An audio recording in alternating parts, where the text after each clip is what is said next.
Kauli hiyo imetolewa na afisa rasilimali watu kutoka taasisi ya Mwambao, Ndugu Fathia Abdulwakil Idrisa pamoja na Nasir Khamis Masudi wakati wajumbe hao walipofanya ziara ya kimasomo ya kuongeza thamani ya zao la mwani huko Bujini Chake Chake. Ziara hiyo iliyoandaliwa na taasisi ya Mwambao. Kama mjasiriamali inatakiwa tuweze kutumia vitu vya asili ambavyo vinapatikana ndani ya maeneo yetu, ndani ya nchi zetu. Hii pia itawasaidia hata wale labda wakulima wa mwani, wakulima wa karafuu nao kupata masoko kutokana na vitu ambavyo sisi wajasiriamali tunavitengeneza. Kwa hiyo wakati ikiwa tunaelekea katika kutengeneza bidhaa zetu, ni lazima kuweza kufanya utafiti katika masoko, utafiti kwa wateja wanahitaji kitu gani, lakini pia hakikisha kwamba kabla bidhaa yako haijaweza kufika kwenye soko, haijaweza kuthibitishwa labda na taasisi husika, tahadhari kwenye utengenezaji wa mambo yetu ya kimika.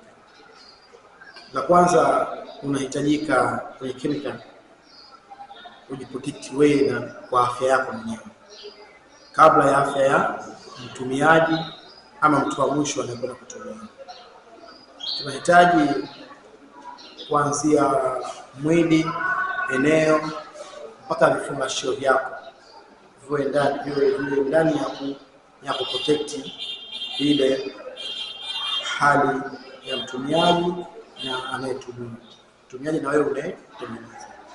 Mapema afisa wa uvuvi kutoka halmashauri ya jiji la Tanga, Ndugu Neema John, ameahidi kutoa mashirikiano kwa taasisi ya Mwambao ili kuleta mabadiliko chanya katika taasisi hiyo. Sisi kama halmashauri ya jiji la Tanga tutaendelea kushirikiana bega kwa bega na watu wa Mwambao katika kusimamia jamii na kuipa elimu juu ya matumizi endelevu ya rasilimali za bahari. Upande wao, wajumbe wa mkutano huo walioshiriki katika ziara hiyo ya kimasomo kutoka mkoa wa Tanga na Pemba wameshukuru taasisi ya Mwambao kwa kuwapatia mafunzo hayo, huku wakiahidi kuwa mabalozi wazuri kwa wengine. Lakini sikuwahi kufikiria kama kuna vitu ambavyo vinatengenezwa sabuni, mafuta, udi, ila leo nashukuru Mungu nimejifunza kupitia mafunzo haya. Na karafuu, pia faida za manjano, tumejifunza mambo mengi, tumepika mafuta, tumepika sabuni. Kwa kusema kweli tumefarijika jinsi ya kuja kwenye mafunzo haya na kuchukua ujuzi kwenda nao, na tuhakikisha kwamba ujumbe huu tutafika nao kwa wenzetu. Ripoti kutoka Kisiwani Pemba, ni mimi Maulid Hamisi.